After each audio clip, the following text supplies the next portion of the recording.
السلام علیکم۔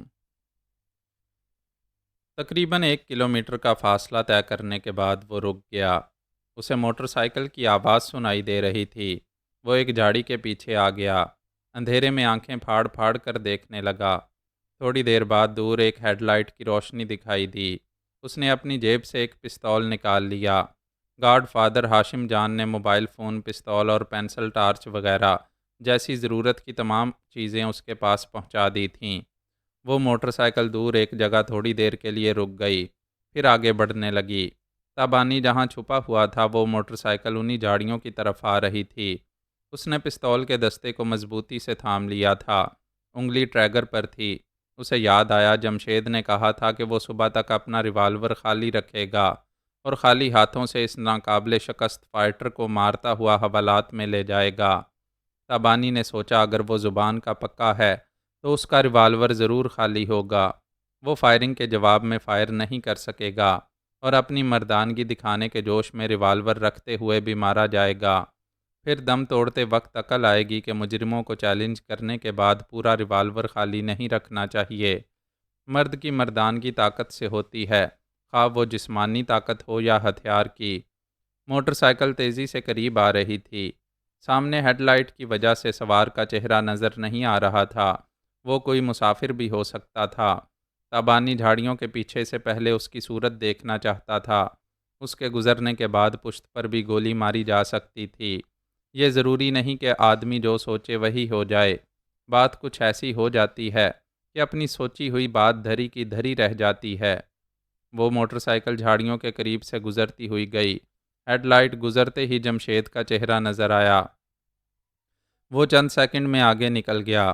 تابانی فائر نہ کر سکا کیونکہ اس کے پیچھے ایک چادر میں لپٹی ہوئی عورت بیٹھی ہوئی تھی۔ اس عورت کی وجہ سے جمشید کی پشت پر گولی نہیں لگ سکتی تھی۔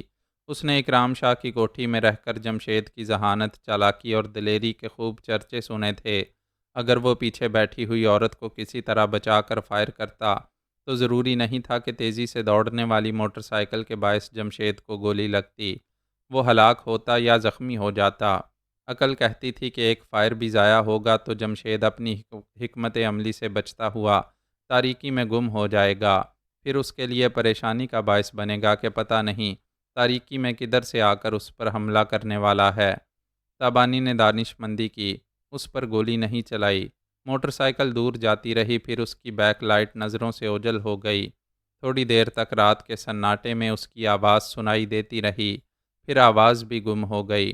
تابانی نے دل میں اعتراف کیا، واقعی یہ ذہین ہے۔ تمام پولیس والے نہ جانے کہاں بھٹک گئے، لیکن یہ صحیح سمت معلوم کرتا ہوا تعاقب کر رہا ہے۔ وہ تھوڑی دیر تک جھاڑیوں کے پیچھے کھڑا سوچتا رہا، پھر وہاں سے پلٹ کر ایک طرف دوڑتے ہوئے جانے لگا۔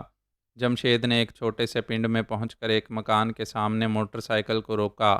پیچھے سے ایک عمر رسیدہ عورت نے گاڑی سے اتر کر چادر سنبھالتے ہوئے دعا دی، بیٹا خدا تمہیں ہمیشہ سلامت رکھے، میری بہو ماں بننے والی ہے، اگر تم مجھے اپنی گاڑی میں نہ لاتے تو میں یہاں تک پہنچ نہ پاتی۔ وہ اسے سلامتی کی دعائیں دیتی ہوئی مکان کے دروازے پر دستک دینے لگی۔ جمشید موٹر سائیکل سٹارٹ کر کے وہاں سے جانے لگا۔ اس بار اس کے پیچھے کوئی ڈھال نہیں تھی اور نہ اس کی ضرورت تھی۔ اس نے ایک عمر رسیدہ عورت سے نیکی کی تھی۔ اکثر لوگوں کو پتہ نہیں چلتا کہ آدمی کی نیکی کس طرح اس کے لیے ڈھال بن کر اسے ایک نئی زندگی دیتی ہے۔ اب تک بے شمار افراد نے سلسلے وار داستان حیات لکھی اور اپنی داستان کا ابتدا ہی سے خود کو بڑی عاجزی سے ہر مولا بتایا، خود کو کسی غیر معمولی صلاحیت کا حامل دکھایا اور ایک مکمل ہیرو کی طرح داستان کے صفحات پر کارنامے دکھاتے رہے۔ میں فرمان علی تاباں شاید سلسلے وار داستان کا پہلا راوی ہوں کہ خود کو امیر حمزہ، راجہ نواز اور جمشید وغیرہ کے مقابلے میں کمتر بنا کر پیش کر رہا ہوں، کیونکہ میری داستان میں جتنے ہیرو وطن عزیز کی خاطر جہاد کر رہے ہیں وہ سب مجھ سے سینئر ہیں۔ انہوں نے مجھ سے پہلے ہی زندگی کے پل صراط سے گزرنا شروع کر دیا تھا، لہٰذا وہ مجھ سے زیادہ تربیت یافتہ اور تجربے کار ہیں۔ مراد چنگیزی کے ذریعے میری تربیت ہو رہی تھی۔ جہاں میں ٹھوکر کھاتا وہاں مراد چنگیزی مجھے سنبھال لیتا۔ وہ صبح سے رات تک کبھی زبانی طور پر اور کبھی عملی طور پر بتاتا تھا کہ اچانک خطرناک مرحلوں سے گزرنا پڑے تو کس طرح حاضر دماغی سے کام لینا چاہیے۔ ذہانت ایک الگ سی چیز ہے، لیکن ناگہانی اور غیر متوقع مصائب میں ذہین حضرات بھی بوکھلا جاتے ہیں، اور جو بدحواس نہ ہوں اور خود اعتمادی سے آزمائشی مراحل سے گزر جائیں وہی حاضر دماغ کہلاتے ہیں۔ مراد چنگیزی نے اپنے تجربات کی روشنی میں دور رس نتائج کے بارے میں سوچ کر مجھے ہائیڈ پارک جانے اور امیر حمزہ کا چیلنج قبول کرنے سے منع کیا تھا۔ میں جوشیلا اور جذباتی تھا، یہ سمجھ نہیں سکتا تھا کہ ایک مخالف صرف مقابلہ کرنے کے لیے چیلنج نہیں کرتا، بلکہ اپنے دوسرے مقاصد حاصل کرنے کے لیے اپنے چیلنج کے پیچھے نادیدہ جال بچھاتا ہے۔ امیر حمزہ یہی کر رہا تھا۔ وہ کبھی انٹیلیجنس میں کیپٹن کے عہدے پر رہ چکا تھا اور پاکستان سے اسکاٹ لینڈ یارڈ میں آ کر 6 ماہ تک ٹریننگ حاصل کی تھی۔ لندن کی انٹیلیجنس کے سراغ رسانوں سے بھی اس کے تعلقات تھے۔ انہی تعلقات کی بنا پر اس نے انیلا کے فراڈ مرڈر کیس میں لندن کے سراغ رسانوں کی مدد کی تھی اور ہسپتال میں خفیہ ایجنسی کے ایجنٹوں کو گرفتار کرایا تھا۔ اس بار پھر اس نے لندن انٹیلیجنس کے چیف سے رابطہ کیا، اسے بتایا کہ فرمان علی اور مراد چنگیزی پاکستان سے آئے ہیں اور خفیہ ہاتھ کے نئے رنگ روٹ کے طور پر کام کر رہے ہیں۔ اگر انہیں گرفتار کر کے ٹارچر سیل پہنچایا جائے اور ان سے اصلیت اگلوائی جائے تو ان کے ذریعے بہت اہم معلومات حاصل ہو سکتی ہیں۔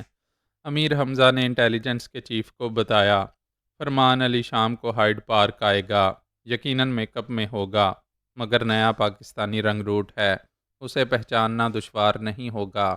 میں اس کی وجہ سے ایک بہت بڑی جیتی ہوئی بازی ہار چکا ہوں۔ وہ معاہدہ میری تحویل سے نکل کر خفیہ ہاتھ کے پاس واپس پہنچ گیا ہے۔ اب میں فرمان علی کے ذریعے خفیہ ہاتھ کے خاص ایجنٹوں تک پہنچنا چاہتا ہوں، لہٰذا آپ کے سراغ رسانوں کو ہائیڈ پارک میں موجود رہنا چاہیے۔ میں اس سازش سے بے خبر تھا۔ امی نے مجھے سمجھایا تھا کہ مراد چنگیزی کو محض ایک باڈی گارڈ نہ سمجھنا، اسے استاد مان کر سیکھتے رہو گے تو جرائم کی دنیا کے حیرت انگیز تجربات حاصل کرتے رہو گے۔ میں امی کی ہدایت کو حکم کا درجہ دیتا ہوں اور ان کی تمام ہدایات پر عمل کرتا رہتا ہوں۔ اس بار میری کھوپڑی ذرا کھسک گئی۔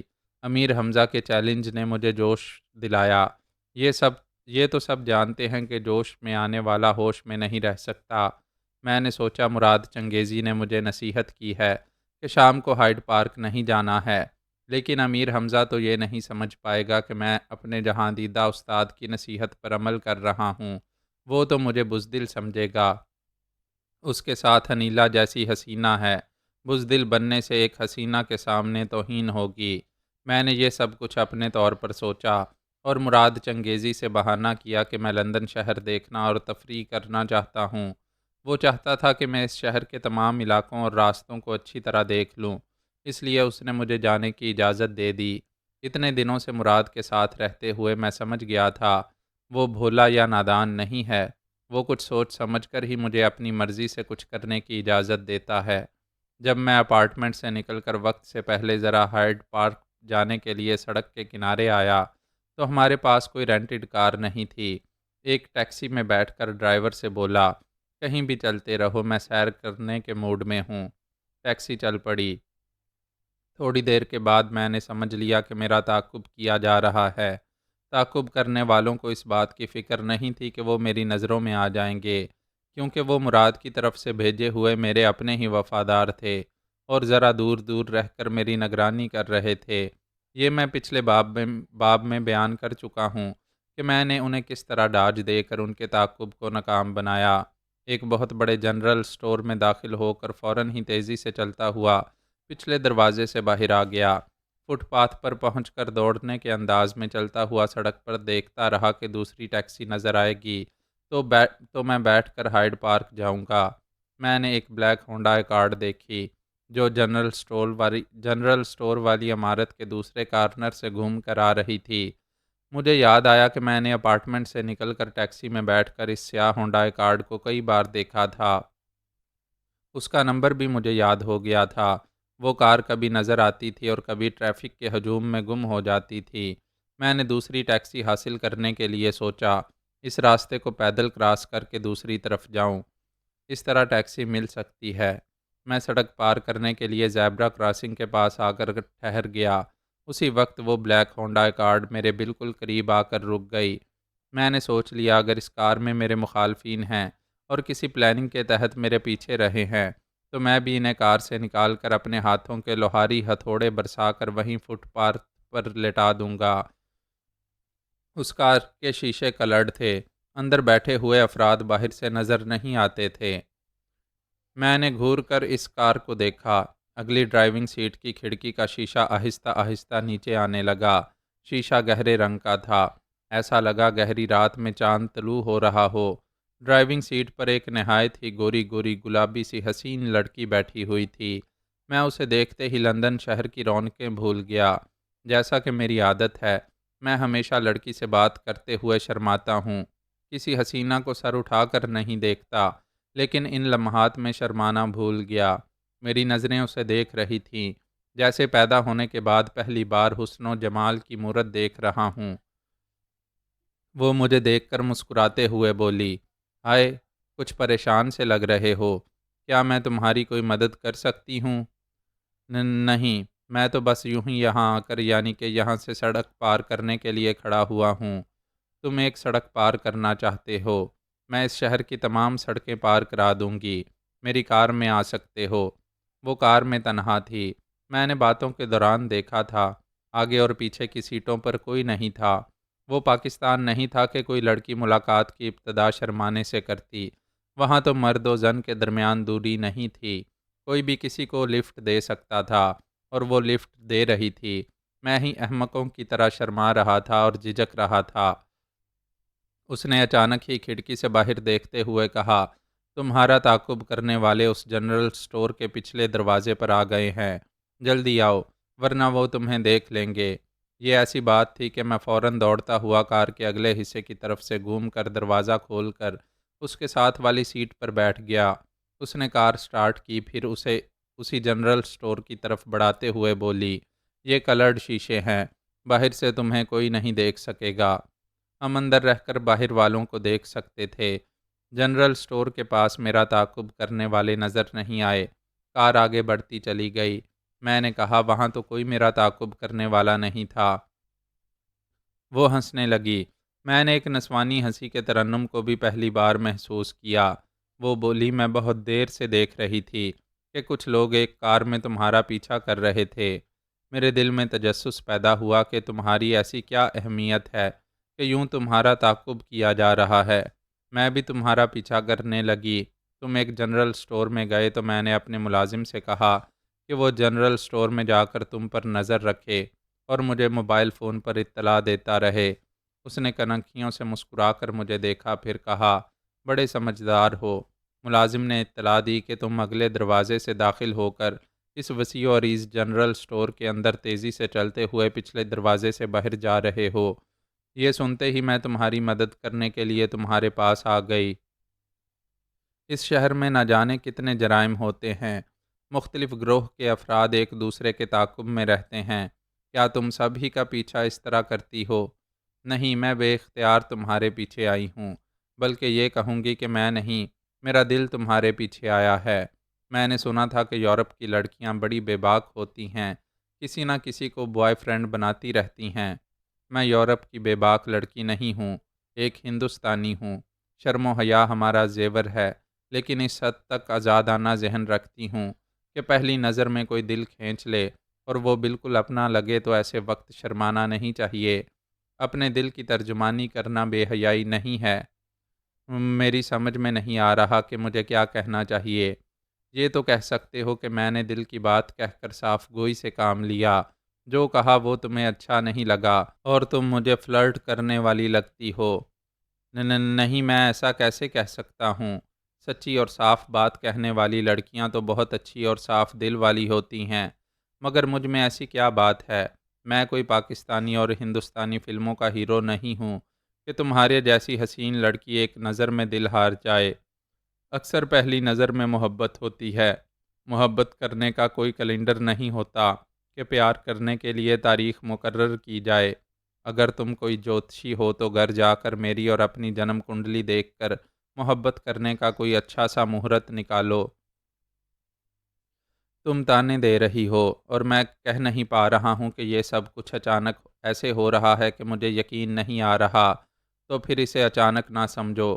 ہم رفتہ رفتہ ملتے رہیں گے، پھر 3 گھنٹے کی فلم کے آخری سین میں شادی کر لیں گے۔ تم جتنے فولادی پہاڑ دکھائی دیتے ہو، اتنے ہی بدحواس ہو جانے والے اناڑی ہو۔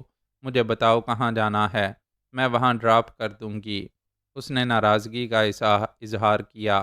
میں نے کہا تم ٹھیک کہتی ہو، میں اناڑی بھی ہوں اور باتوں میں الجھ کر بھول گیا کہ مجھے ہائیڈ پارک جانا ہے۔ ٹھیک ہے، ابھی 50 منٹ میں پہنچ جاؤ گے۔ تمہارے انداز سے پتہ چلتا ہے ناراض ہو گئی ہو۔ کیا میری ناراضگی سے تمہارا کچھ بگڑنے والا ہے؟ ہاں، کچھ ایسا ہی لگتا ہے۔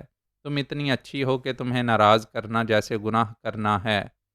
میں تو ہندو ہوں، کیا تم مسلمان مولوی ہو؟ ایسے ماحول میں گناہ اور ثواب کی باتیں کر رہے ہو۔ میں دراصل جو کہنا چاہتا ہوں وہ کہہ نہیں پا رہا۔ پتہ نہیں یہ شاعر لوگ حسین اور جوان لڑکیوں کے بارے میں کیسے شاعری کر لیتے ہیں۔ میری زندگی میں یہ پہلا موقع تھا کہ ایک حسین لڑکی مجھے جتنا حوصلہ دے رہی تھی، میں اتنا ہی حوصلہ ہار رہا تھا۔ میری سمجھ میں نہیں آ رہا تھا کہ اب کیا کہنا چاہیے۔ میں نے بڑی تکلیف سے کراہتے ہوئے پوچھا، ہائیڈ پارک کب آئے گا؟ ابھی آدھا گھنٹہ گزرا ہے، 20 منٹ کے بعد ہم وہاں پہنچیں گے۔ ہم یعنی کہ تم بھی اس پارک میں چلو گی؟ تم کیا سمجھتے ہو وہاں عورتوں کا جانا منع ہے؟ ہم اتنی دیر سے ایک دوسرے کے شانہ بشانہ بیٹھے ہیں، مگر تم نے ابھی تک نہ میرا نام پوچھا ہے اور نہ ہی اپنا نام بتایا ہے۔ میرا نام فرمان علی تاباں ہے۔ نام کے ساتھ ولدیت اور پتہ ٹھکانہ بھی بتایا جاتا ہے۔ مجھے باپ سے کوئی لگاؤ نہیں ہے۔ میں اپنی امی سے عبادت کی حد تک محبت کرتا ہوں۔ وہ عالمی شہرت یافتہ لیڈی سرجن ہیں۔ ان کا نام آمنہ خاتون ہے۔ یہ نام میں نے بہت سنا ہے۔ تم ایک عظیم ماں کے بیٹے ہو۔ اب میرے بارے میں سنو گے تو تمہیں دن میں تارے نظر آنے لگیں گے۔ باہر دیکھو، دن ہے، ابھی شام کا اندھیرا نہیں پھیلا ہے۔ میرے دماغ میں خطرے کی گھنٹی بجنے لگی۔ میں لڑکیوں کے معاملے میں شرمیلا ہوں، لیکن خطرے کا ذرا سا بھی احساس ہو تو پھر پاس بیٹھی ہوئی حسین لڑکی لوہے کی سلاخ دکھائی دیتی ہے، جسے میں ایک جھٹکے سے موڑ سکتا ہوں اور توڑ سکتا ہوں۔ وہ بڑے اطمینان سے ڈرائیو کرتے ہوئے بولی، میرا نام شلپا ہے، شلپا سنگھ، اور میرے ڈیڈی کا نام ہے شمشیر سنگھ کالیا، جسے ساری دنیا ڈینجرس مین کہتی ہے۔ میرے اندر جیسے طوفان اٹھا۔ شلپا جیسی حسینہ میرے لیے کچھ بھی نہیں تھی، لیکن اس کے باپ کا نام سن کر میں نے دونوں مٹھیاں بھینچ لیں۔ میرے اندر مراد چنگیزی کی ہدایات گونج رہی تھیں۔ مرد وہی ہے جو شدید غصے کی حالت میں خود کو ٹھنڈا رکھنا جانتا ہے۔ جو غصہ برداشت نہ کرے وہ جیتی ہوئی بازی بھی ہار جاتا ہے۔ میں چند لمحوں تک خاموش رہا۔ اچھا ہوا کہ میرے قریب شلپا تھی، اس کا باپ نہیں تھا، اس لیے میں نے جلد ہی غصے پر قابو پا لیا۔ وہ بولی، چپ کیوں ہو گئے؟ بائی دا وے، میرے ڈیڈی کا نام سن کر اچھے اچھوں کو سانپ سونگھ جاتا ہے۔ میں نے اپنا ایک ہاتھ اس کے پیچھے سیٹ کی پشت پر رکھا۔ وہ بولی، مجھے کسی طرح کا نقصان پہنچانے کی حماقت نہ کرنا۔ میں تمہیں بتا دوں کہ اس وقت تم بارود کے ڈھیر پر بیٹھے ہوئے ہو۔ اس کار کے ایک خفیہ وائرلیس مائک کے ذریعے ڈیڈی ہماری باتیں سن رہے ہیں اور وہ ہم سے پہلے ہائیڈ پارک پہنچ چکے ہوں گے۔ اس کار کے آگے پیچھے میرے مسلح گارڈز کی گاڑیاں ہیں۔ میں نے اب تک لمبی گفتگو کر کے یہ سمجھ لیا ہے کہ تم یہاں کے راستوں کو نہیں جانتے ہو، اس لیے 1 گھنٹے سے ڈرائیو کرتے ہوئے لمبے راستوں سے تمہیں ہائیڈ پارک لے جا رہی ہوں۔ میری امی اور مراد چنگیزی نے مجھے سمجھایا تھا کہ جرائم کی دنیا میں پھونک پھونک کر قدم رکھو، نیند کے وقت اپنی آنکھوں کو سوتا اور ذہن کو جاگتا رکھو، اور کبھی اپنے سائے پر بھی بھروسہ نہ کرو۔ ایسی نصیحتوں میں کتنے تجربات چھپے ہوئے ہیں، یہ ابھی معلوم ہوا۔ میں تمہاری باتوں سے بہل رہا تھا، اتنی دیر بعد معلوم ہوا کہ تم ایک کتے کی بیٹی ہو۔ یو شٹ اپ، میرے ڈیڈی کو گالی نہ دینا۔ میں یہاں خفیہ مائک کے ذریعے اس کتے کو کتا کہہ رہا ہوں جو میری امی کو بد چلن ثابت کرنے کے لیے میرے سوتیلے رشتہ داروں کا ساتھ دیتا رہا۔ اس نے میری امی کی عزت کو خاک میں ملانے کے لیے 2 بار انہیں ٹریپ کرنے کی کوشش کی، لیکن مراد چنگیزی نے اسے میدان چھوڑ کر بھاگنے پر مجبور کر دیا۔ ان دنوں میں بچہ تھا، آج اس کی موت کا فرشتہ جوان ہو گیا ہے۔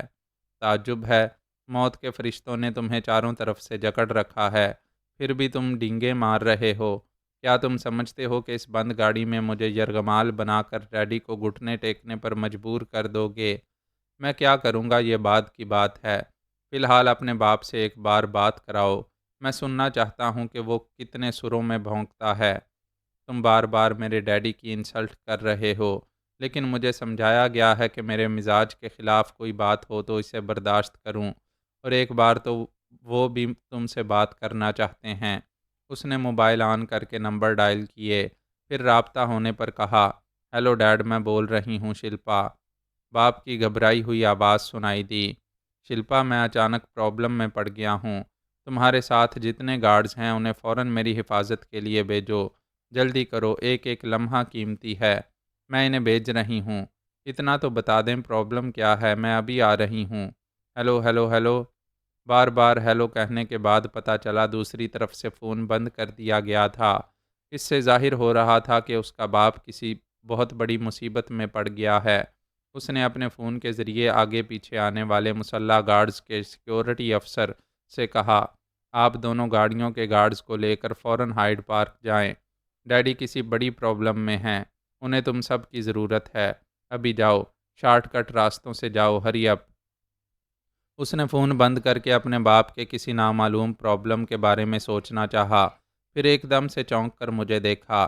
باپ کی مصیبت اور پریشانی کے باعث وہ ذرا سی دیر کے لیے دنیا جہان کو بھول گئی تھی، میں بھی اس کے پریشان دماغ سے نکل گیا تھا۔ اب مجھے دیکھ کر وہ بری طرح گھبرا گئی۔ میں نے پوچھا، کیا ہوا؟ تم نے بڑی دیر سے سڑک کے کنارے گاڑی روکی ہوئی ہے۔ بعض اوقات ایسا ہوتا ہے کہ زندگی کی گاڑی رکنے لگے تو انسان دوسری گاڑی چلانا بھول جاتا ہے۔ وہ جلد سے جلد باپ کی خیریت معلوم کرنے کے لیے جانا چاہتی تھی۔ اس نے کار سٹارٹ کرنے کے لیے چابی گھمائی۔ میں نے چابی کو گھما کر نکال لیا، پھر کہا، پہلے بتاؤ ہائیڈ پارک میں تقدیر تمہارے باپ کو کس طرح جوتے مار رہی ہے؟ وہ نہیں جانتی تھی کہ اس کا باپ کس مصیبت میں گرفتار ہو گیا ہے۔ بازی یوں پلٹ گئی تھی کہ شمشیر سنگھ کالیا اپنی کار ڈرائیو کرتا ہوا وائرلیس کے ایک خفیہ اسپیکر کے ذریعے اپنی بیٹی شلپا اور میری باتیں سن رہا تھا۔ جب اسے معلوم ہوا کہ میں ہائیڈ پارک جانا چاہتا ہوں تو وہ ہم سے پہلے ہی وہاں پہنچ گیا تھا۔ ایک بار مراد چنگیزی نے مجھے اس کی اور اس کے روبوٹ باڈی گارڈ بھیما کی کئی تصویریں دکھائی دیں۔ میں ان دونوں کو کہیں بھی دیکھ کر پہچان سکتا تھا۔ شمشیر سنگھ کالیا کے بھی بہت بڑے وسیع ذرائع تھے، وہ اور بھیما بھی مجھے پہچانتے ہوں گے۔ لندن میں بھیما اس کے ساتھ نہیں تھا، وہ کسی دوسرے ملک میں مصروف تھا۔ امی نے ایک بار فون کے ذریعے ان دونوں کو چیلنج کیا تھا کہ ان میں سے بھیما میرے ہاتھوں مارا جائے گا اور شمشیر سنگھ کالیا کو میں بری طرح زخمی کر کے اسے امی کے قدموں میں گراؤں گا، اور وہ زندگی کی بھیک مانگتا ہوا اس سچائی کا اعتراف کرے گا کہ میری امی ہمیشہ پاک دامن رہیں۔ اس نے میرے سوتیلے رشتہ داروں سے مل کر انہیں بدچلن ثابت کرنے کی کوششیں کی تھیں۔ اب شمشیر سنگھ کالیا امی کے چیلنج کا جواب دینے کے لیے مجھ سے پہلے ہائیڈ پارک پہنچ گیا۔ وہ مجھے گولی مار کر میری لاش امی کے پاس پہنچانا چاہتا تھا۔ وہ ایسا مراد چنگیزی کی موجودگی میں نہیں کر سکتا تھا، لہٰذا مجھے پھانسنے کے لیے اس نے اپنی بیٹی کے حسن کا جال پھینکا تھا۔ شلپا مجھے تنہا دیکھ کر حسین چال بازی سے اپنے ساتھ لے جا رہی تھی۔ ایسے وقت ہائیڈ پارک ایک شکارگاہ بن گئی تھی۔ پہلے تو میں امیر حمزہ کو اور امیر حمزہ مجھے شکار کرنے آ رہا تھا۔ یہ ہنٹنگ گیم شروع ہونے سے پہلے شمشیر سنگھ کالیا بھی پارک میں پہنچ گیا تھا۔ ابھی میں وہاں نہیں پہنچا تھا مگر پہنچنے والا تھا۔ میں ریڈی میڈ میک اپ کے ذریعے اپنے چہرے پر تبدیلی کر چکا تھا تاکہ امیر حمزہ کے ساتھ انیلا ہو تو مجھے پہچان نہ سکے۔ جیسا کہ پہلے بیان ہو چکا ہے، ہماری دشمنی کی وجہ صرف وہ معاہدے والا لفافہ تھا۔ امیر حمزہ کو یقین تھا کہ میں نے وہ لفافہ خفیہ ہاتھ تک پہنچا دیا ہے۔ میں نے اس سے کہا تھا کہ وہ اپنے ساتھ انیلا کو ہائیڈ پارک میں لائے، لیکن وہ تنہا آیا تھا۔ اس کے جانثار بھی تھے جو پارک میں مختلف مقامات پر مجھے تلاش کر رہے تھے۔ وہ سب مجھے قد، جسامت اور ایک پاکستانی کی حیثیت سے پہچان سکتے تھے۔ میں نے امیر حمزہ کو دیکھا تھا، لیکن وہ بھی میک اپ میں ہوگا۔ ابھی میں یہ نہیں جانتا تھا کہ اسے کس طرح پہچان پاؤں گا۔ پہچان کا ایک آخری راستہ یہ تھا کہ امیر حمزہ مجھے پہچان کر حملہ کرے، اس کے بعد فیصلہ ہوگا کہ مرد میدان کون ہے۔ امیر حمزہ کے خیال کے مطابق ایک پاکستانی یا کوئی بھی مسلمان وہاں کے کسی اوپن ریستوران یا لائٹ ریفریشمنٹ کی دکانوں میں اس لیے نہیں جائے گا کہ وہاں سور جیسے حرام جانوروں کی ڈشیں تیار ہوتی تھیں۔ کسی بار یا پب میں بھی شراب اور بیئر کی فروخت ہوتی تھی۔ میں ٹھنڈی بوتل جوس یا کافی وغیرہ پینے کی جگہ پر پایا جا سکتا تھا۔ وہ مجھے تلاش کرتا ہوا ایسی ہی ایک جگہ کافی پینے کے لیے آیا۔ سیلف سروس کے طور پر بل ادا کر کے خود ہی کافی کا مگ لے کر ایک میز کے پاس کرسی پر بیٹھ گیا۔ ایک ایک گھونٹ پی کر کبھی ادھر کبھی ادھر متلاشی نظروں سے دیکھنے لگا۔ ایسے وقت شمشیر سنگھ کالیا ایک ٹرے میں ویجیٹیبل سینڈوچز اور کافی لے کر اس کی میز کی دوسری طرف آ کر بولا، اگر تم اکیلے ہو تو کیا میں یہاں بیٹھ سکتا ہوں؟ امیر حمزہ نے چونک کر اسے دیکھا، پھر کہا، ضرور بیٹھ سکتے ہو، میں بالکل تنہا ہوں۔ امیر حمزہ اس کی آواز سن کر چونک گیا تھا۔ اس کی یادداشت غضب کی تھی اور اس نے سر جھکا کر کافی کا ایک گھونٹ پیتے ہوئے آنکھیں بند کیں۔ اس کی بند آنکھوں کے پیچھے تقریباً 15 برس پہلے آرمی کا ایک میجر اس سے کہہ رہا تھا، حمزہ یہ ٹیپ سنو۔ شمشیر سنگھ کالیا کی کوئی تصویر ہاتھ نہیں لگی، اس کی آواز کا ٹیپ ہمیں ملا ہے، اسے سنو۔ ایک ٹیپ ریکارڈر کو آن کیا گیا، اس میں سے ایک شخص کی بھرائی ہوئی آواز سنائی دی۔ 15 برس پہلے پاکستان میں ہیروئن کا کاروبار ابتدائی مراحل میں تھا۔ اس کی اسمگلنگ کے نئے نئے ہتھ کنڈے آزمائے جا رہے تھے۔ کلیشن کوف کلچر شروع ہو چکا تھا۔ شمشیر سنگھ کالیا صوبہ سرحد کے ایک سردار سے اسی موضوع پر گفتگو کر رہا تھا۔ ان کی گفتگو ختم ہونے کے بعد میجر نے کہا، حمزہ یہ کالیا کئی بار ہندوستان سے ہمارے ملک میں آ چکا ہے، بھیس بدلنے اور آواز بدلنے میں مہارت رکھتا ہے، اس لیے کبھی ہماری گرفت میں نہیں آیا۔ امیر حمزہ نے کہا، سر، بھیس بدلنے والے کبھی اپنی اصلی چہرے کی تصویر نہیں اتارتے۔ اس ٹیپ میں وہ آواز بدل کر بھرائی ہوئی آواز میں بول رہا ہے، لیکن کبھی مجھ سے سامنا ہوگا تو میں اس کی گفتگو سے اسے پہچان لوں گا۔ جب یہ آواز بدل کر بول رہا ہے تو اسے کیسے پہچانو گے؟ سر، ویسے تو یہ بڑی روانی سے بول رہا ہے، لیکن اس کی گفتگو میں ایک عیب ہے، یہ حرف سین کو 2 بار بولتا ہے، جیسے سوری، سامان، سائیکل وغیرہ، لیکن یہی حرف سین لفظ کے درمیان آئے تو اسے 2 بار نہیں ایک ہی بار بولتا ہے، جیسے اسمگلنگ، برسات۔ آپ دوبارہ ٹیپ چلا کر اس کی یہ کمزوری نوٹ کر سکتے ہیں۔ یہ 15 برس پہلے کی بات تھی۔ امیر حمزہ نے کافی کا ایک اور گھونٹ پی کر شمشیر سنگھ کالیا کو دیکھا۔ اس نے ابھی ٹرے میں سینڈوچ اور کافی اٹھا کر اس کے سامنے آ کر پوچھا تھا، اگر تم یہاں اکیلے ہو تو میں یہاں بیٹھ سکتا ہوں؟ اس نے سکتہ کے سین کو 2 بار ادا کیا تھا، اس لیے امیر حمزہ نے چونک کر اسے دیکھا تھا۔ پھر اس نے ٹرے کو دیکھا جس میں سبزی والے سینڈوچ رکھے ہوئے تھے۔ اس سے یہ خیال قائم کیا جا سکتا تھا کہ وہ ہندو ہے، گوشت کی بجائے سبزی کے سینڈوچ کھا رہا ہے۔ اس نے کھاتے ہوئے پوچھا، کیا تم پاکستانی ہو؟ ہاں، میں پاکستانی ہوں، اور تم ہندوستانی؟ وہ مسکراتے ہوئے بولا، میں سمجھ گیا، یہ ویجیٹیبل سینڈوچز دیکھ کر مجھے ہندو سمجھ رہے ہو۔ ایسی کوئی بات نہیں ہے، بے شمار ہندو گوشت کھاتے ہیں، پھر دنیا کے ایک سرے سے دوسرے سرے تک جرائم کو پروان چڑھانے والا تو ضرور گوشت کھاتا ہے۔ اس نے چونک کر سوچتی ہوئی نظروں سے اسے دیکھا، پھر پوچھا، کسے کہہ رہے ہو؟ کون جرائم کو پروان چڑھاتا ہے؟ شمشیر سنگھ کالیا عرف ڈینجرس مین۔ وہ ایک دم سے اچھل کر کھڑا ہو گیا، پھر بیٹھ گیا، فوراً ہی ریوالور نکال کر ہاتھ میز کے نیچے لے جا کر بولا، کون ہو تم؟ گولی چلاؤ گے تو فائر کی آواز بلند ہو گئی۔ یہاں سادہ لباس میں پولیس والے ہیں، تمہیں ریوالور میں سائلنسر لگانا چاہیے تھا۔ میں سادہ لباس والوں سے نمٹ لوں گا، تم بتاؤ کون ہو اور مجھے کس طرح پہچان گئے ہو؟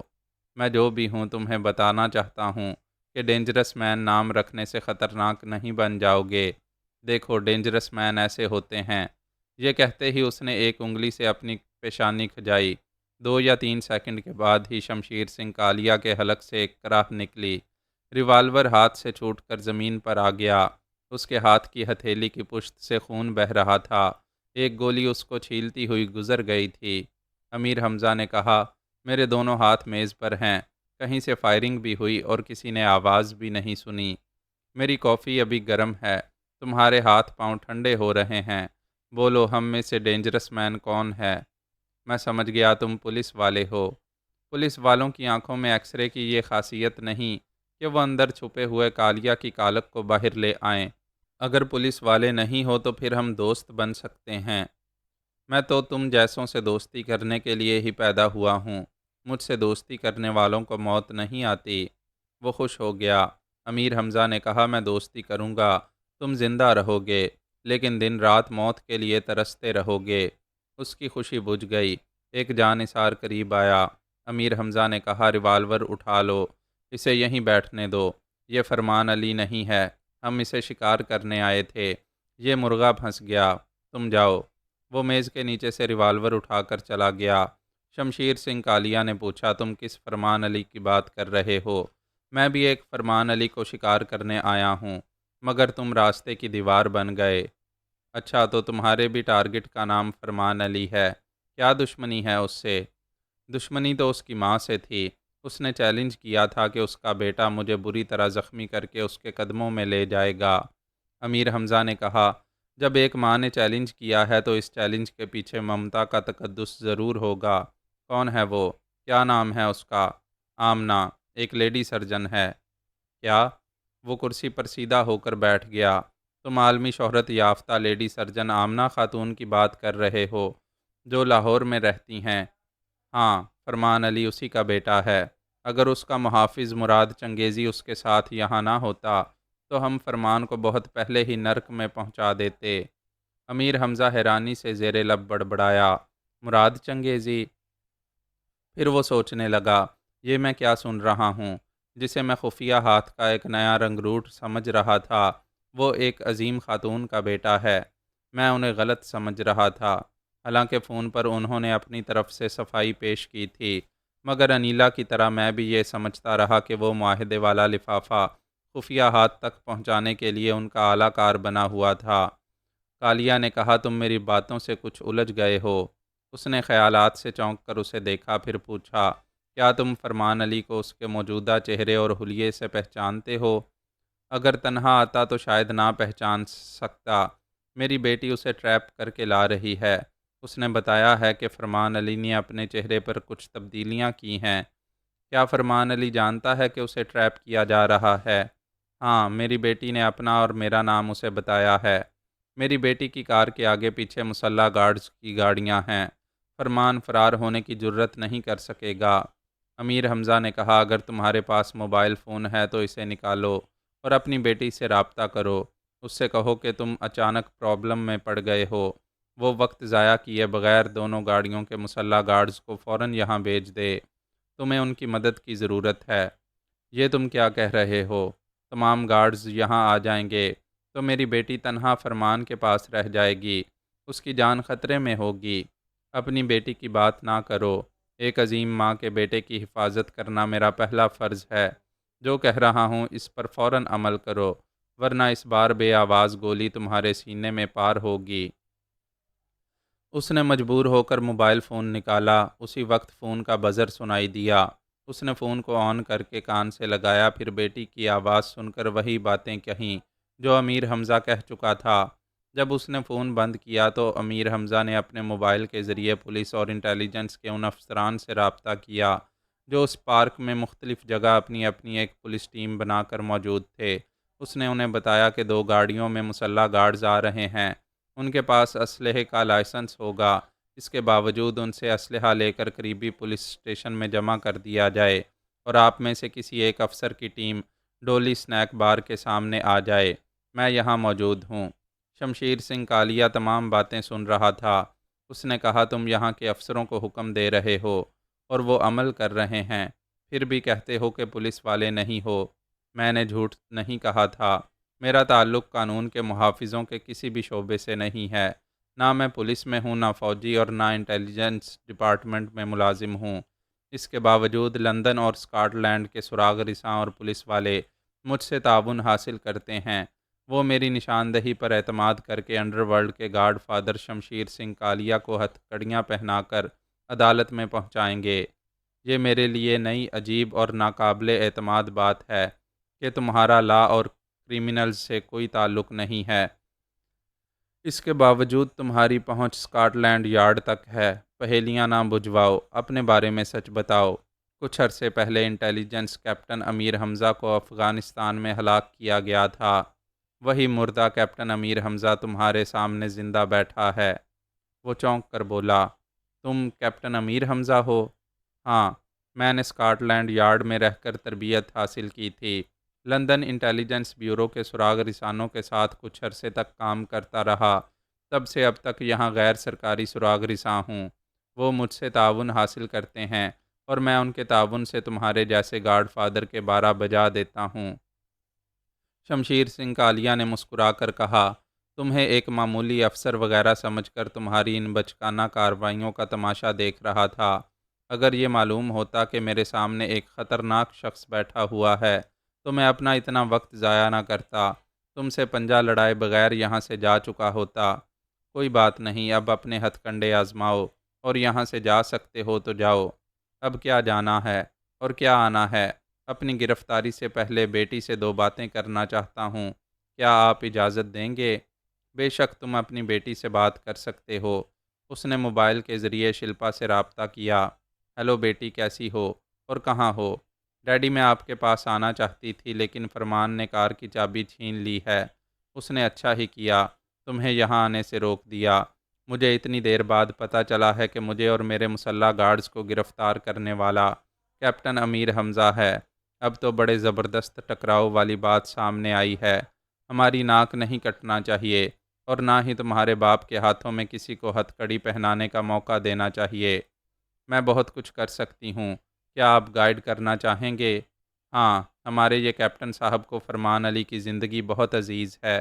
یہ فرمان علی کو ہر حال میں زندہ سلامت دیکھنا چاہتے ہیں۔ تم اپنی زبان سے بتا دو کہ فرمان کس طرح سلامت رہے گا۔ میں فون پر بات کرنے والی شلپا کو دیکھ رہا تھا۔ وہ ایک ذرا وقفے سے بولی، ہیلو کیپٹن امیر حمزہ، آپ کے بڑے چرچے سنے ہیں۔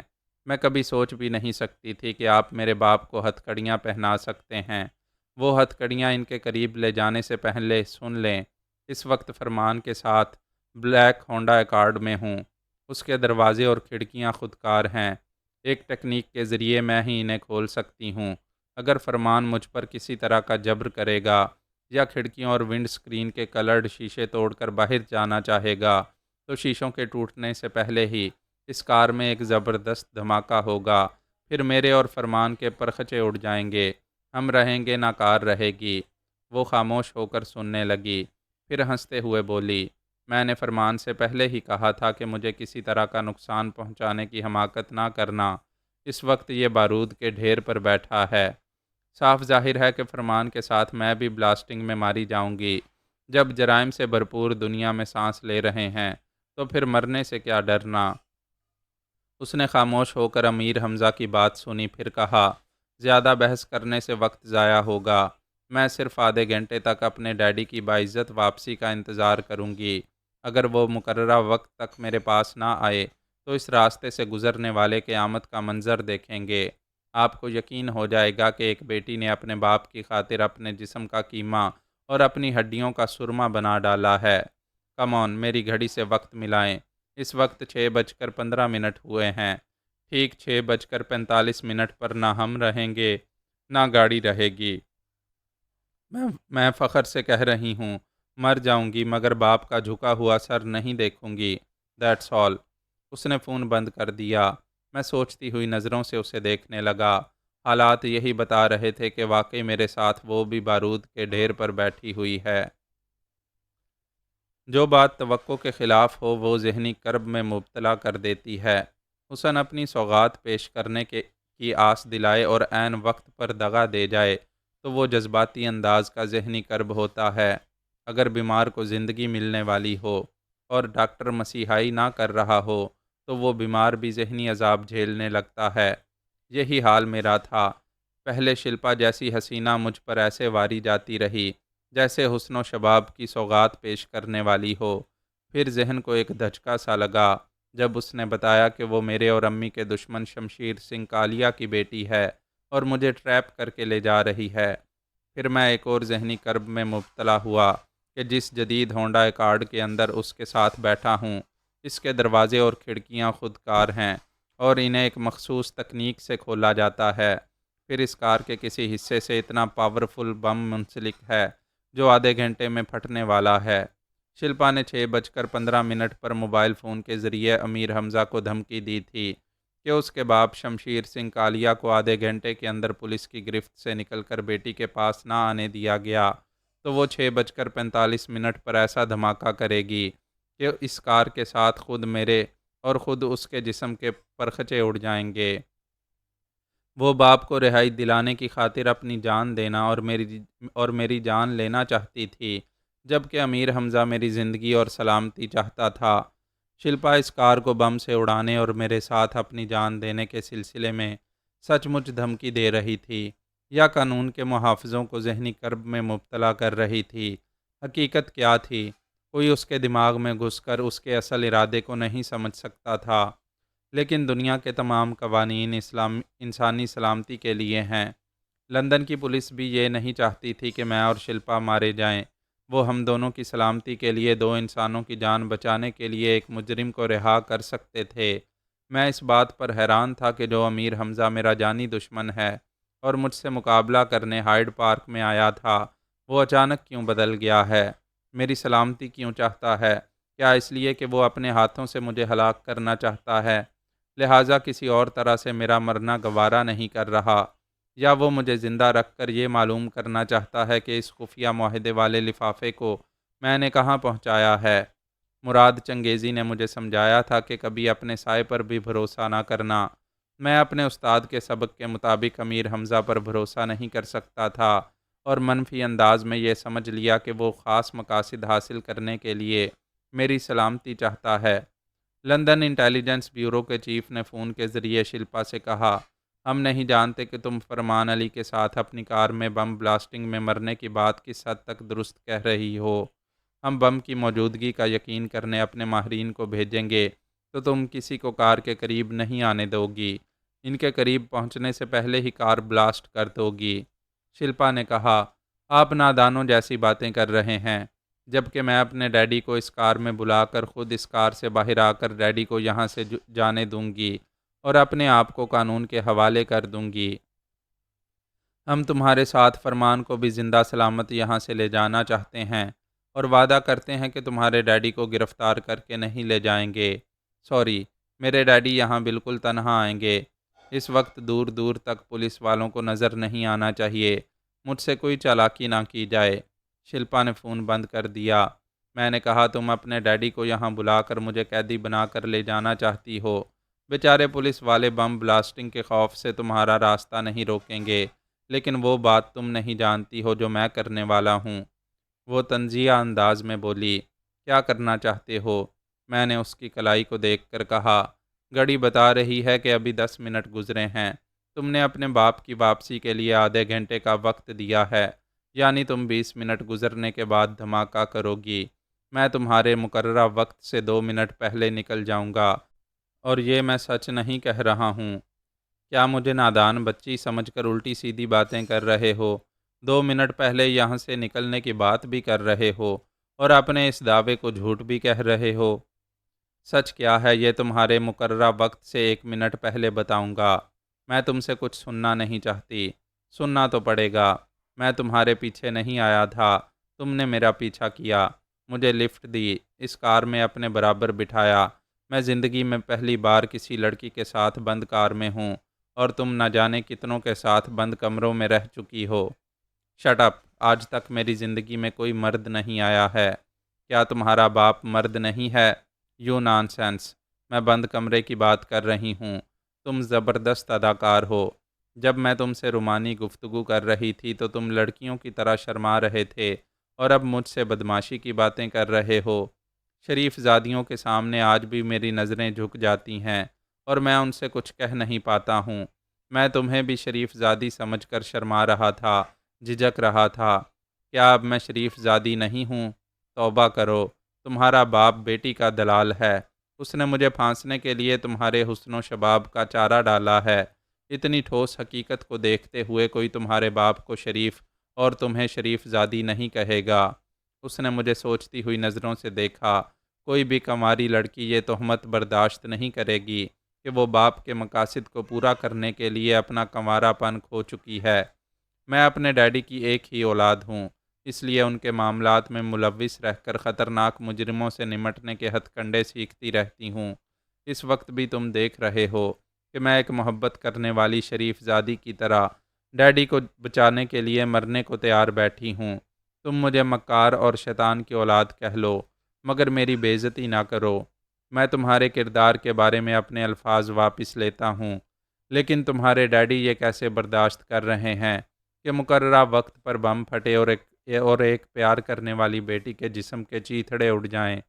جب تمہیں کسی سے محبت ہوگی تو میری یہ بات سمجھ میں آئے گی کہ پیار کرنے والے قربانی دیتے ہیں، یہ حساب نہیں کرتے کہ اس کا پیارا اس کے لیے قربانی دیتا ہے یا نہیں۔ میری زندگی میں میرے ڈیڈی ہی ایک میرے پیارے ہیں۔ میں ان سے پیار کرتی ہوں، پیار کا انعام نہیں چاہتی۔ میں نے اس کی باتوں سے متاثر ہو کر بڑی لگن سے اسے دیکھا، پھر کہا، مجھے یہ سبق پڑھایا گیا ہے کہ اپنے سائے پر بھی بھروسہ نہیں کرنا چاہیے، اور دل کی گہرائیوں سے بولنے والے کی بات کا بھی اعتبار نہیں کرنا چاہیے، کیونکہ انسان دل کی گہرائیوں سے سچ بولتا ہے تو دل کی گہرائیوں سے جھوٹ بھی بولتا ہے اور فریب کو اپنی فطرت بنا لیتا ہے۔ ویسے ابھی تمہاری باتوں نے مجھے متاثر کیا ہے۔ آئندہ کوئی دوسرا دھوکہ کھانے تک میں ایک باپ کے لیے تمہارے جذبات کی قدر کروں گا اور تمہاری عزت بھی کرتا رہوں گا۔ وہ گھور کر بولی، دھماکہ ہونے میں صرف 8 منٹ رہ گئے ہیں، ہم مرنے والے ہیں، اور تم آئندہ میری قدر کرنے اور عزت کرنے کی بات کر رہے ہو۔ میں نے ہنستے ہوئے کہا، میں اس ماں کا بیٹا ہوں جو دم توڑتے ہوئے مریضوں کو زندگی دیتی ہے۔ میری امی کی کوشش ہوتی ہے کہ ان کا مریض طبی عمر تک زندہ رہے۔ میں اپنی ماں کا بیٹا ہوں، تمہیں طبی عمر تک زندہ رکھنے کے لیے یہاں ہونے والے بم دھماکے کی حرام موت سے بچا لوں گا۔ کیا تم کوئی فلمی معجزہ دکھاؤ گے؟ جہاں موت مقدر بن چکی ہے، وہاں سے ہیروئن کو دور لے جا کر حرام موت سے بچاؤ گے؟ میں تھوڑی دیر پہلے کہہ چکا ہوں کہ جو مجھے کرنا ہے وہ مقررہ وقت سے 1 یا 2 منٹ پہلے بتاؤں گا۔ گھڑی دیکھو، آدھا منٹ اور گزر چکا ہے، 7.5 منٹ رہ گئے ہیں۔ کیا ضروری ہے کہ جو منصوبہ تم نے بنایا ہے اس میں تمہیں کامیابی ہو؟ یہی سوال تمہارے لیے ہے، کیا تم نے جو سوچا ہے وہ ہوگا؟ فون کا بزر بولنے لگا۔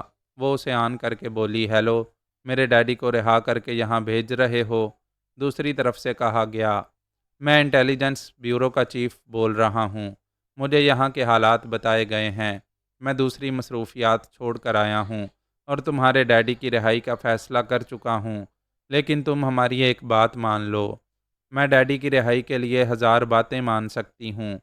چیف نے کہا، تم نے بم بلاسٹنگ کا جو وقت مقرر کیا ہے اس وقت میں تبدیلی کر دو۔ میں تمہیں عقل کی ایک بات سمجھاتا ہوں، ابھی تمہارے ڈیڈی تمہارے پاس آ کر کار میں بیٹھ جائیں گے اور تم اس کے ساتھ فرمان علی کو بھی قیدی بنا کر لے جاؤ گی، تو فرمان تمہارے لیے پرابلم بن جائے گا۔ وہ رہائی کے لیے تمہارے باپ سے فائٹ کرے گا، تمہیں 2 باتوں پر مجبور کرے گا، ایک تو یہ کہ خود کار دروازہ کھول کر اسے جانے دو یا پھر بم بلاسٹ کرو، مگر تم اپنے ڈیڈی کی خاطر دھماکہ نہیں کرو گی، کیونکہ اس وقت وہ باپ بھی دھماکے میں مر جائے گا جسے بچانے کے لیے تم یہ سب کچھ کر رہی ہو۔ مسٹر چیف، تم نے واقعی ذہانت کی بات سمجھائی ہے، لیکن ہمارے پاس بھی ہر داؤ کا جوابی داؤ ہوتا ہے۔ امیر حمزہ تمہیں بتا چکا ہوگا کہ فرمان کی ماں سے ڈیڈی کی برسوں کی دشمنی ہے۔ میرے ڈیڈی بھی اس کار میں آتے ہی فرمان کو گولی مار دیں گے۔ اگر وہ گن پوائنٹ پر خاموش رہے گا اور ہمیں پریشان نہیں کرے گا تو ہم اسے زندہ یہاں سے لے جائیں گے۔ میں شلپا کے قریب جھکا ہوا دونوں کی باتیں سن رہا تھا۔ میں نے کہا، میں فرمان بول رہا ہوں، میں زندہ رہنے کے لیے گن پوائنٹ پر ان کا قیدی بن کر جاؤں گا، مگر میری صرف ایک شرط ہے کہ یہ آپ کی ہدایت کے مطابق بم بلاسٹنگ کے وقت کو ذرا آگے بڑھا دے۔ چیف نے کہا، مسٹر فرمان، اگر تم اپنی مرضی سے قیدی بن کر جانا چاہتے ہو تو ہمیں اعتراض نہیں ہے، لیکن تمہاری یہ شرط مان لی جائے کہ بم بلاسٹنگ کا وقت کچھ بڑھا دیا جائے۔ شلپا نے پوچھا، وقت بڑھانے پر اصرار کیوں کیا جا رہا ہے؟ تم اپنے ڈیڈی سے بات کرو، شاید ان کی بات تمہاری سمجھ میں آ جائے۔ چند لمحوں کے بعد آواز آئی، بیٹی میں تمہارا ڈیڈی شمشیر سنگھ بول رہا ہوں۔ ہم دونوں کی بہتری اسی میں ہے کہ ہم دو الگ گاڑیوں میں یہاں سے جائیں، اس طرح تم فرمان کو قیدی بنا کر لے جا سکو گی اور میں دوسری گاڑی میں تم سے دور رہ کر موبائل فون کے ذریعے رابطہ رکھوں گا۔ اس طرح ہم ایک دوسرے کی خیریت معلوم کرتے رہیں گے، اور میں تنہا ایک گاڑی میں رہ کر کیا کر سکتا ہوں یہ تم سمجھ سکتی ہو۔ میں سمجھ گئی ڈیڈی، اب میں 6:45 پر نہیں بلکہ 7:15 پر بلاسٹنگ کی وارننگ دے رہی ہوں، یعنی میں مزید آدھے گھنٹے کا وقت دے رہی ہوں۔ آپ انٹیلیجنس کے چیف سے معاملات طے کر لیں، لیکن آپ رہائی پا کر اس سڑک پر مجھے اپنی صورت دکھاتے ہوئے جائیں گے۔ ٹھیک ہے، میں معاملات طے کر کے 15 منٹ میں نکلوں گا۔ اتنا وقت اس لیے ضروری ہے کہ میں پولیس والوں کی دی ہوئی گاڑی میں نہیں جاؤں گا، پارک کے ٹیکسی سٹینڈ کی طرف جا کر اپنی پسند کی ٹیکسی میں جاؤں گا۔ فون بند کر دیا گیا۔ میں نے کہا، تمہاری یہ کار میرے لیے قید خانہ ہے، مگر اس قید میں تم ہو، تمہارا حسن ہے، تمہارے وجود کی خوشبو ہے۔ یہ اچھا ہوا کہ میں مزید آدھے گھنٹے تک اس بہار آفریں پنجرے میں رہ سکوں گا۔ تم جتنے شرمیلے تھے اتنے ہی رومانٹک ہو رہے ہو۔ ابھی تم پوچھ رہی تھیں کہ مرنے کے لیے 8 منٹ رہ گئے ہیں اور میں آئندہ تمہاری قدر کرتے رہنے کی بات کر رہا ہوں۔ دیکھو، اسی کو مقدر کہتے ہیں کہ اب 8 منٹ نہیں، آدھے گھنٹے تک تمہاری قدر کرنے کا موقع ملتا رہے گا۔ زندگی کی طوالت اور موت کا وقت کوئی نہیں جانتا۔ ہو سکتا ہے آدھے گھنٹے کے بعد ہمارے زندہ رہنے کی میعاد اور بڑھ جائے۔ بہت زیادہ خوش فہمی میں ہو، بس یہ آدھا گھنٹہ آخری ہے۔ اگر ڈیڈی کو رہائی نہ ملی تو 7:15 پر ہم دونوں کا وجود حرف غلط کی طرح مٹ جائے گا۔ تم نے بلاسٹنگ کے لیے پہلے جو وقت دیا تھا، میں نے کہا تھا مقررہ وقت سے 1 یا 2 منٹ پہلے تمہیں بتاؤں گا کہ اپنے تحفظ کے لیے کیا کر سکتا ہوں۔ گھڑی دیکھو، تمہارے پہلے مقررہ وقت کے پورے ہونے میں صرف 2 منٹ رہ گئے ہیں، اسی لیے اب میں تمہیں اپنا کرتب دکھاتا ہوں۔ میں نے یہ کہتے ہی اسے دونوں ہاتھوں سے پکڑ کر کھینچ لیا۔ میں نے اسے اٹھا کر پچھلی سیٹ پر پھینک دیا۔ اس کے حلق سے ایک چیخ نکلی۔ میں اگلی سیٹ پر سے اس کا موبائل فون اٹھا کر پیچھے آیا۔ وہ سیٹ پر گرنے کے بعد اٹھنا چاہتی تھی۔ میں نے اسے دبوچ کر پھر لٹا دیا۔ وہ میرے شکنجے میں پہلے ڈھیلی پڑ گئی تھی، پھر ذرا سخت لہجے میں بولی، کیا حرام موت مرنا چاہتے ہو؟ کسی کنواری کے ساتھ کنوارا مرنے کو حرام موت کہتے ہیں تو ایسی موت کا تجربہ ہو جائے گا۔ کیا تم یہاں آنے والی موت کو مذاق سمجھ رہے ہو؟ وہ مرد ہی کیا جو موت کو مذاق نہ بنا دے۔ بھائی، زیادہ سے زیادہ قیامت کے دن یہی پوچھا جائے گا کہ میں نے مرنے سے پہلے منہ کالا کیوں نہیں کیا۔ یہ مسئلہ پیدا ہوگا کہ میری موت کو حرام قرار دیا جائے یا نہیں۔ میرے ڈیڈی رہائی پا کر یہاں سے گزرتے وقت مجھے نہیں دیکھیں گے تو جانتے ہو کیا ہوگا؟ وہ بھی کار کے قریب آ کر کلرڈ شیشے پر دستک دے کر کہیں گے، بے حیا کلموہی بند گاڑی میں رنگ رلیاں منا رہی ہے، دروازہ کھول۔ یہ تو میں بھی دروازہ کھولنے کا بٹن دبانا جانتا ہوں۔ جاننا صرف یہ ہے کہ بم بلاسٹنگ کا بٹن کون سا ہے۔ میں تمہیں نہیں بتاؤں گی اور میں نہیں پوچھوں گا۔ جانتی ہو کیوں؟ یہ بات چھوٹی سی عقل سے بھی سوچی جا سکتی ہے کہ دھماکہ کرنے والا بٹن کوئی سا ہو، اس کو دبانے کے لیے ایک ہاتھ یا ایک انگلی کی ضرورت ہوتی ہے۔ میں پچھلی سیٹ پر اسی لیے تمہیں لایا ہوں کہ تم یہاں سے اپنے ہاتھ اور پاؤں بڑھا کر نہ اس بٹن تک پہنچ سکو گی اور نہ ہی اسے دبا کر دھماکہ کر سکو گی۔ وہ حیرانی اور پریشانی سے مجھے دیکھتے ہوئے سوچنے لگی کہ اب اسے کیا کرنا چاہیے۔ پھر وہ میری گرفت سے نکلنے کی جدوجہد کرنے لگی۔ پہلے مطمئن تھی، اس لیے آرام سے میری گرفت میں تھی، لیکن اب تڑپ کر نکلنے کی کوششیں کرنے لگی۔ وہاں سے ہائیڈ پارک یقیناً 2 کلومیٹر دور ہوگا۔ وہاں سے امیر حمزہ، شمشیر سنگھ کالیا، انٹیلیجنس کا چیف باہر آ گئے تھے۔ پارک کے باہر ان کی گاڑیاں کھڑی تھیں۔ کئی مسلح پولیس والے اور امیر حمزہ کے جانثار ادھر ادھر عام لوگوں کی حیثیت سے موجود تھے۔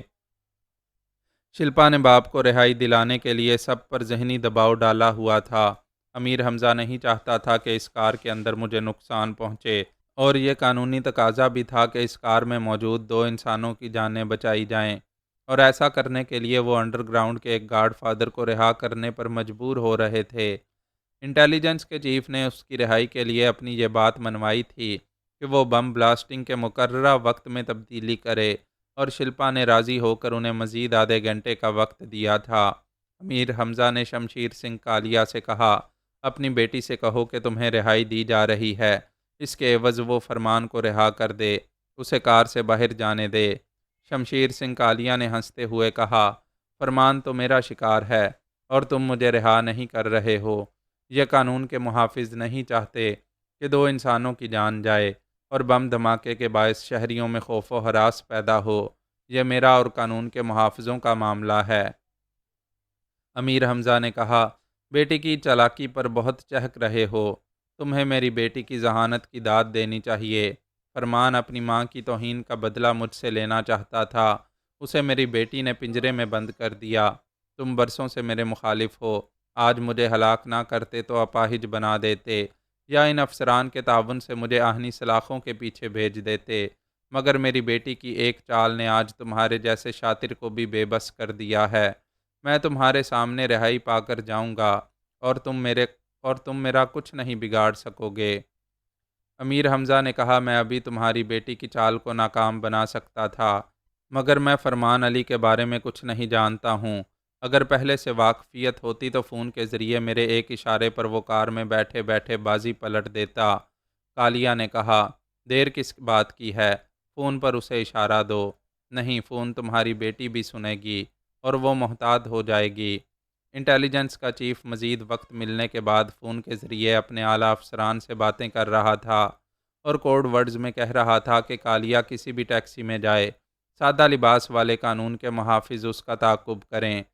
چیف نے اچھی طرح خفیہ پلاننگ کرنے کے بعد شلپا کے موبائل فون کے نمبر ڈائل کیے۔ تھوڑی دیر تک دوسری طرف سے آواز آتی رہی، لیکن کوئی فون اٹینڈ نہیں کر رہا تھا۔ چیف نے فون کے وائڈ سپیکر کو آن کرتے ہوئے کالیا سے کہا، ادھر فون کا بزر بول رہا ہے، مگر تمہاری بیٹی فون اٹینڈ نہیں کر رہی۔ وائڈ سپیکر سے بزر کی آواز بند ہو گئی۔ ادھر سے میں نے فون کو آن کر دیا تھا، لیکن مجھے اور شلپا کو بولنے کی فرصت نہیں تھی۔ انٹیلیجنس کا چیف امیر حمزہ اور شمشیر سنگھ کالیا وغیرہ سوالیہ نظروں سے وائڈ سپیکر کو دیکھ رہے تھے اور وہاں سے ابھرنے والی جذباتی آوازیں سن رہے تھے۔ آوازیں طرح طرح کی ہوتی ہیں، وہ آوازیں الفاظ ادا نہیں کرتیں، لیکن آواز کی ادائیگی سے کچھ سمجھاتی ہیں اور کچھ سمجھنے کے لیے تجسس برقرار رکھتی ہیں۔ ہوں ایک آواز ہے، اگر ہوں مختصر ہے تو نکاح قبول کیا ہے، اگر طویل ہے تو ہوں کہنے والی کچھ پا لینے کے سحر میں ڈوب رہی ہے۔ نہیں نہیں کا مطلب صاف انکار ہے، اگر بند کمرے یا بند گاڑی میں نہیں نہیں ہے تو پھر وہ پیار بھی بھرا ہاں ہاں ہے۔ آہ میں حیران ہوں کہ دشمن پیارا ہو گیا۔ آہ ایسا کیوں ہوتا ہے کہ جو توڑ دے، مروڑ دے اور نچوڑ دے وہی پیارا ہو جاتا ہے، باقی پرائے ہو جاتے ہیں۔ ہائے جس ہائے میں ترنم ہو، وہ 7 سروں کے جادو سے پوچھتی ہے، ہائے سوچا تھا کیا، کیا ہو گیا، اور اگر یہ نہ ہوتا تو عمر رفتہ کو زنگ لگ جاتا اور لوہار کبھی لوہے کو زنگ لگنے نہیں دیتا۔ جا رے بے دردی، جو ہوا سو ہوا، دیا رے دیا، آگے کیا ہوگا۔ وائڈ سپیکر سے کوئی بول نہیں رہی تھی اور کوئی اپنا بول بالا نہیں کر رہا تھا، کسی کی زبان الفاظ ادا نہیں کر رہی تھی۔ پتہ نہیں اس موئے وائڈ سپیکر کو کیا ہو گیا تھا، چغلیاں کھا رہا تھا، جو سن رہے تھے ان کے تصور میں نیلے پیلے مناظر جگا رہا تھا۔ لندن کی سردی میں شمشیر سنگھ کالیا کو پسینہ آ گیا، شاید پسینہ نہیں تھا، وہ شرم سے پانی پانی ہو رہا تھا۔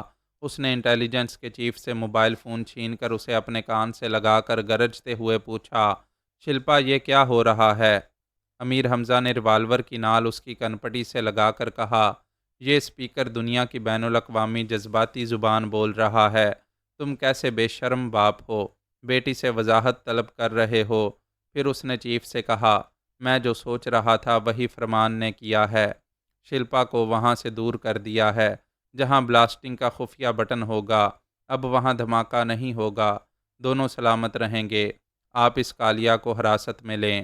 بات ختم ہوتے ہی ایک فائر ہوا، امیر حمزہ کے ہاتھ پر گولی لگی، ریوالور ہاتھ سے چھوٹ گیا، اسے سنبھل کر دوسرے ہاتھ سے ریوالور اٹھانے کا موقع نہیں ملا۔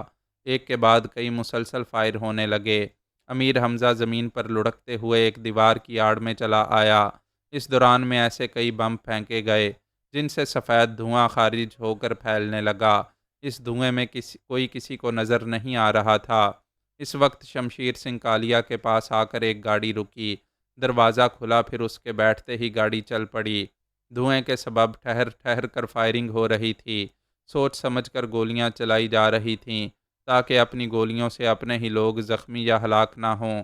وہ سڑک بالکل خالی ہو گئی تھی۔ ایسی بگدڑ ہوئی تھی کہ لوگ شوٹنگ رینج سے بہت دور چلے گئے تھے۔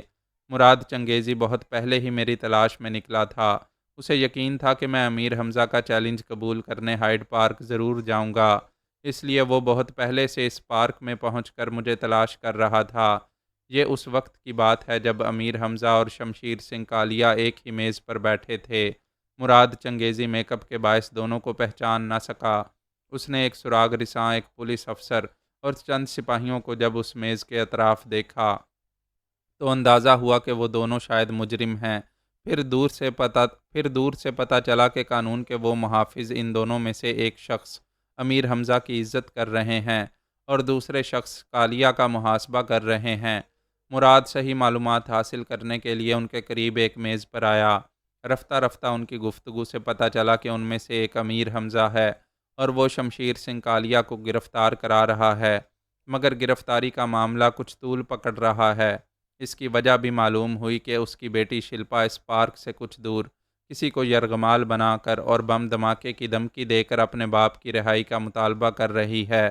امیر حمزہ اور ان افسران کے درمیان جو باتیں ہوتی رہیں، پھر فون کے ذریعے شلپا سے رابطہ ہوتا رہا تو ان کی گفتگو کے دوران میں میرا ذکر ہوا۔ تب مراد کو معلوم ہوا کہ شلپا نے مجھے قیدی بنا کر اپنے پاس بند کار میں بٹھایا ہے۔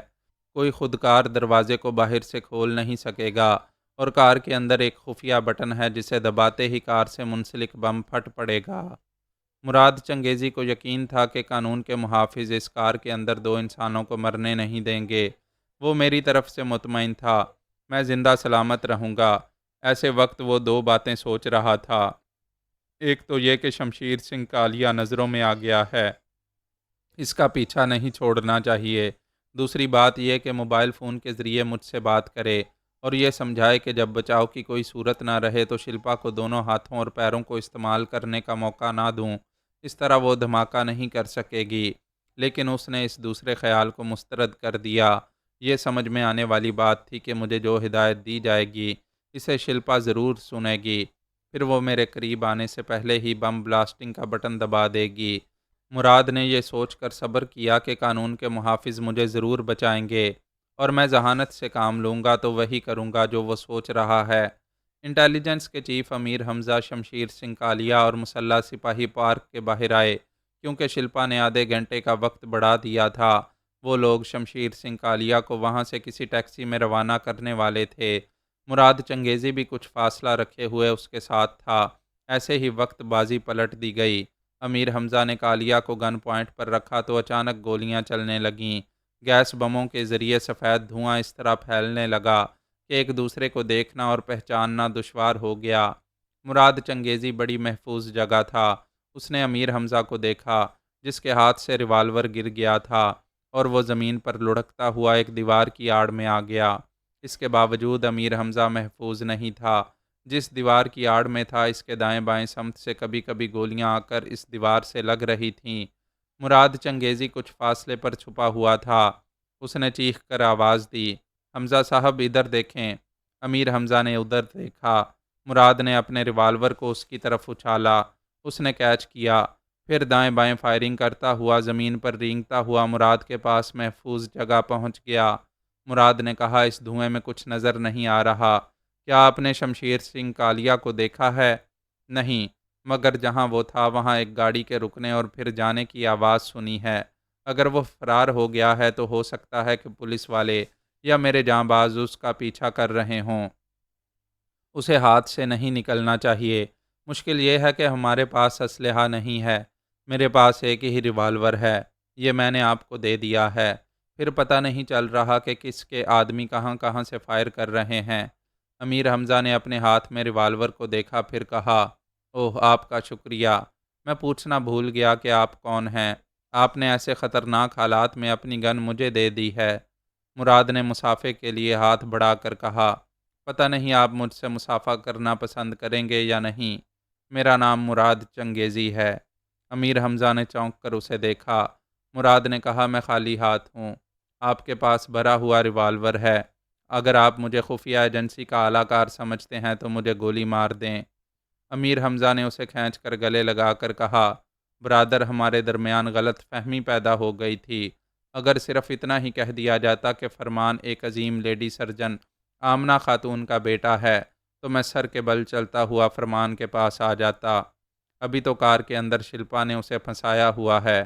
امیر حمزہ نے ہنستے ہوئے کہا، آپ نے وائڈ سپیکر سے آوازیں نہیں سنی؟ وہ ذہین ماں کا بیٹا ہے، اس نے بازی پلٹ دی ہے۔ پہلے شلپا نے اسے پھانسا تھا، اب اس نے اسے پھانس لیا ہے۔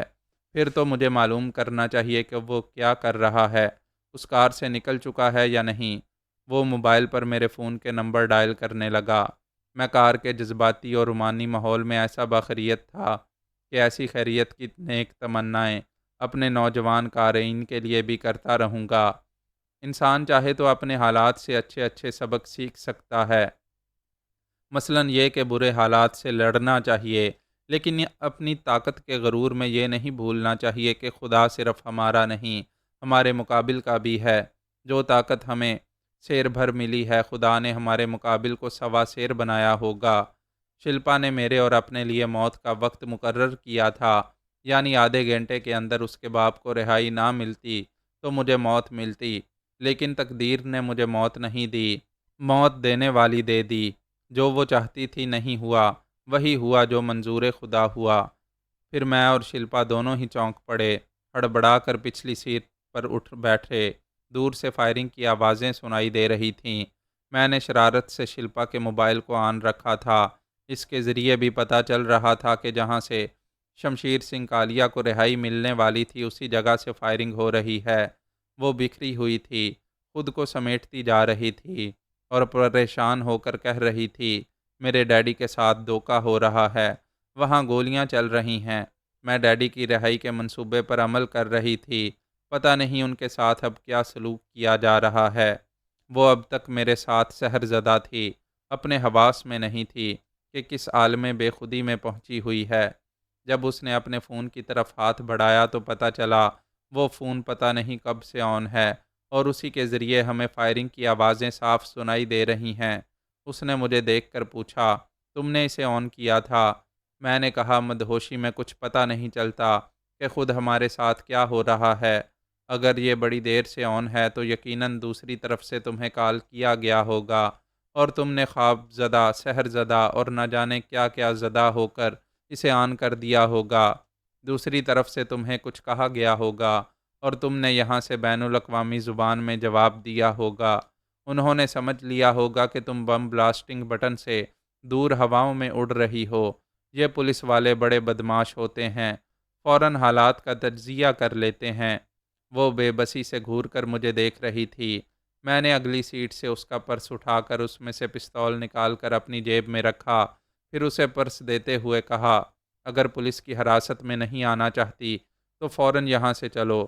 میں نے دروازے کھولنے والے بٹن کو دبایا، پھر ایک دروازے کو کھول کر اس کا بازو پکڑ کر کھینچتا ہوا باہر آیا۔ وہ بازو چھڑانے کی کوشش کرتے ہوئے بولی، چھوڑو مجھے، تم نے میرا پستول کیوں رکھا ہے؟ جب تم سر سے پیر تک میری ہو تو کیا پستول میرا نہیں ہو سکتا؟ ہم بالغ ہو گئے ہیں، بچوں کی طرح ایک کھلونے کے لیے نہیں الجھنا چاہیے۔ میں اسے تیزی سے چلاتا ہوا سڑک پار کر کے دوسرے فٹ پاتھ پر آیا۔ وہ بولتی رہی، میں نہیں جاؤں گی، ڈیڈی کسی مصیبت میں پڑ گئے ہیں، تم نے مجھے زندگی کی نئی مسرتیں دی ہیں، مجھ سے محبت کرتے ہو تو اس جگہ اجنبی بن کر چلو جہاں میرے ڈیڈی اور پولیس والے ہیں۔